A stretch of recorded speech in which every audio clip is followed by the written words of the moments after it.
So that the man that is tender among you and very delicate, his eye shall be evil toward his brother, and toward the wife of his bosom, and toward the remnant of his children which he shall leave. Deuteronomy 28:54 is part of a broader section in the book of Deuteronomy that details blessings for obedience and curses for disobedience to God's commandments, specifically aimed at the nation of Israel. This verse falls under the curses section and describes the severe societal and relational breakdowns that will occur if Israel turns away from God. Breaking down the verse line by line can help us understand its components and implications.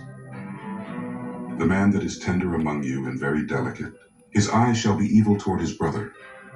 His eye shall be evil toward his brother. The term evil eye is a biblical idiom for jealousy, greed, or hostility. In this context, it signifies a profound change in interpersonal relationships within the community. The phrase suggests that the previously gentle and kind individuals will become hostile and unsympathetic towards their fellow Israelites. This represents a breakdown of brotherly love and communal support, leading to division and strife within the society. Toward the wife of his bosom. The wife of his bosom is a poetic way of referring to one's wife, indicating a close and intimate relationship. The verse predicts that even the most intimate and sacred of human relationships, that between husband and wife, will be affected by hostility and animosity. This shift points to a breakdown of the family unit, which is foundational to societal stability and harmony. The remnant of his children, whom he hath remaining. This part of the verse foretells a dire situation where even the children, perhaps those fathers who have survived the curse's hand and are living in the curse, face various calamities like famine, disease, war, drug abuse, lack of knowledge, vices, and abuse. They will not escape the changed demeanor of their oppressed father. The use of remnant suggests that these are the survivors of great hardship, yet instead of cherishing and protecting them, the father will harbor ill will towards them. Dehumanization and racial discrimination. Beginning with the transatlantic slave trade, black people were dehumanized, treated as property, and subjected to brutal conditions. After emancipation, this dehumanization persisted through Jim Crow laws, segregation, and systemic racism that marginalize Black Americans in almost every aspect of daily life. Stereotyping and racial profiling. Black men have been and continue to be subjected to negative stereotyping. These stereotypes often paint black men as inherently criminal or dangerous, leading to racial profiling by law enforcement and society at large. Employment discrimination. Despite legal advancements, black men face higher unemployment rates compared to their white counterparts. Discrimination in hiring practices and workplace environments has limited access to economic opportunities and upward mobility. Wealth gap. The legacy of slavery and discriminatory policies like redlining have contributed to a significant wealth gap between black and white families, affecting generations and limiting access to housing, education, and other resources. Mass incarceration. The United States has the highest incarceration rate in the world, disproportionately affecting black men due to systemic biases in the criminal justice system. This has been exacerbated by policies such as the war on drugs, which have targeted black communities. Voting rights. From the Jim Crow era's literacy tests and poll taxes to modern-day voter ID laws and disenfranchisement of felons, black men have faced barriers to their voting rights, impacting their ability to influence political decisions that affect their lives. Mental health. The cumulative effect of systemic racism, discrimination, and socioeconomic disadvantages has significant mental health implications, including higher rates of stress, anxiety, and depression among black men.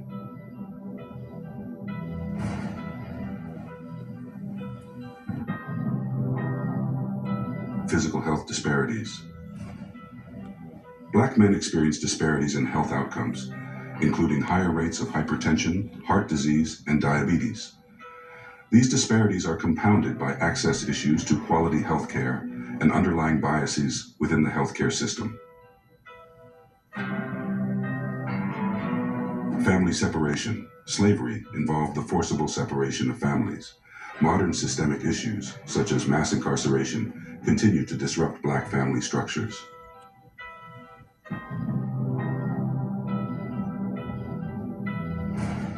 Educational disparities. Black students face systemic barriers in education, including underfunded schools, lack of resources, and disciplinary practices that disproportionately target Black youth.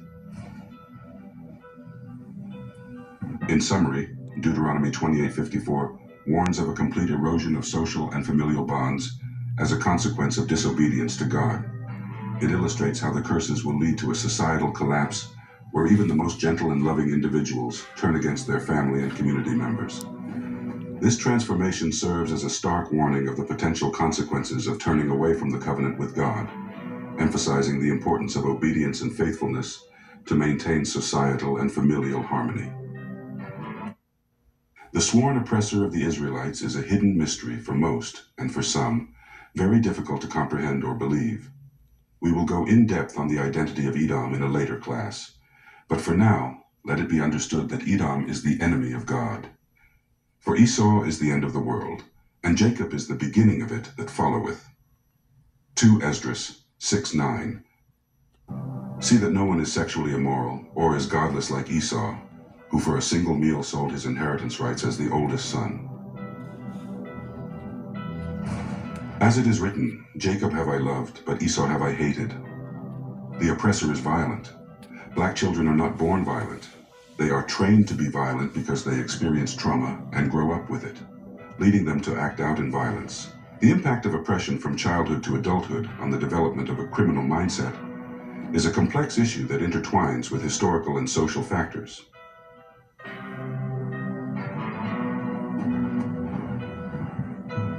The experiences of individuals who endured slavery between the 1600s and 1900s and the systemic oppression that followed during the 1800s to 1900s provide a poignant context for understanding how abusive environments can shape behavior and psychological development of the cursed descendants of the Israelites.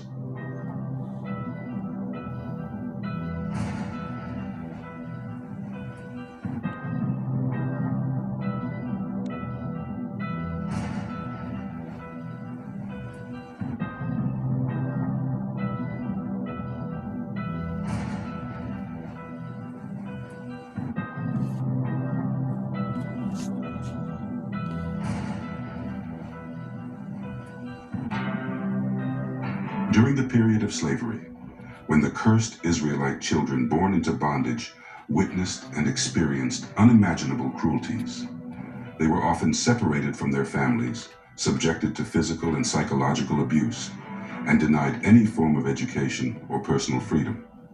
This dehumanization process not only stripped them of their childhood, but also instilled in them the harsh realities of violence, abuse, and exploitation from a very young age.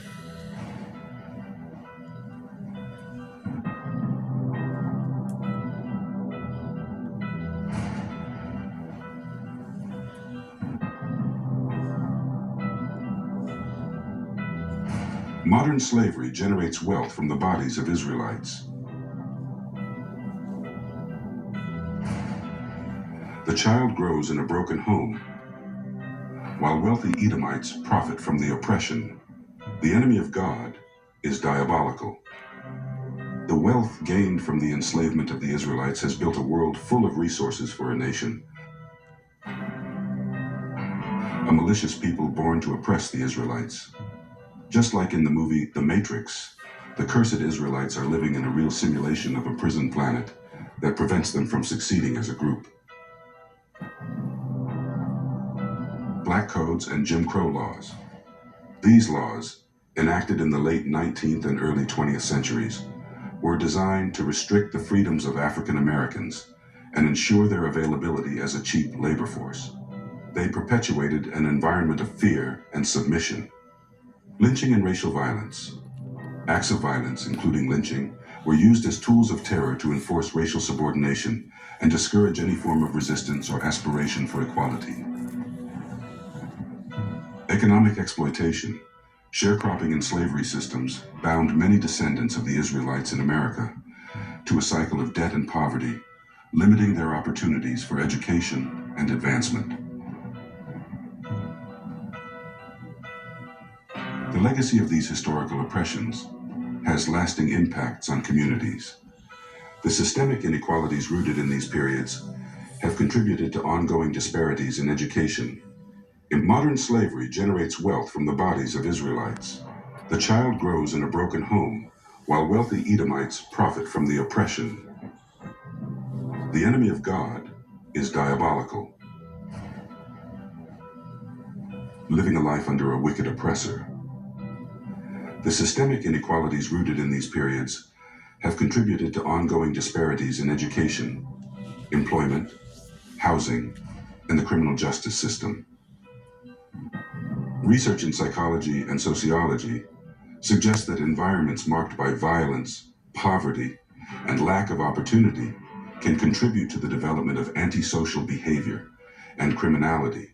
The school-to-prison pipeline is a modern manifestation of systemic oppression, where punitive school policies disproportionately affected the scattered Israelites into an oppressed minority and economically disadvantaged students, increasing their likelihood of incarceration. The oppression is designed to perpetuate wealth accumulation at the expense of enslaved individuals. This diabolical scheme, aimed at generating capital, cunningly shifted focus towards exploiting criminal behavior following the Emancipation Proclamation. By transforming systemic injustices into profitable ventures, the cycle of oppression cleverly reinvents itself, ensuring a continuous flow of capital from the very bodies that were once overtly enslaved. Through these mechanisms, the oppression of marginalized communities is meticulously maintained, ensuring their labor and struggles continue to serve as a foundation for wealth generation, thereby illustrating a dark, ongoing chapter in the history of exploitation.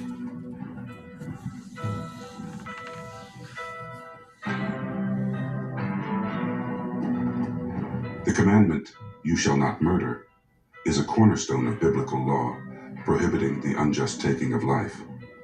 Acts of violence that lead to death are clear violations of this command.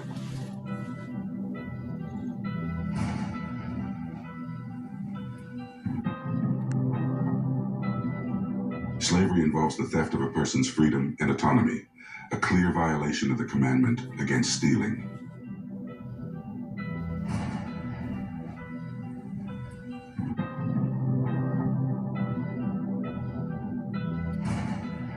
The Bible explicitly condemns kidnapping, which is often a component of slavery, especially in the transatlantic slave trade context.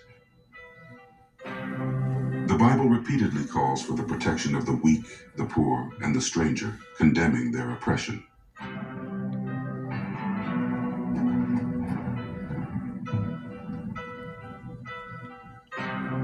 This commandment underlines the principle of treating others with the same care and respect one would desire. Violence and enslavement are antithetical to this law. The propagation of ideologies that justified slavery often involved lies and dehumanization of enslaved individuals, violating the commandment against bearing false witness. This particular video is about 20 minutes long, 20 minutes and 3 seconds long. So I'm going to end it here. If anybody's interested in looking it up, look for School of the Lost Tribe. You can find it there, Trained to be a Criminal. All right, peace out.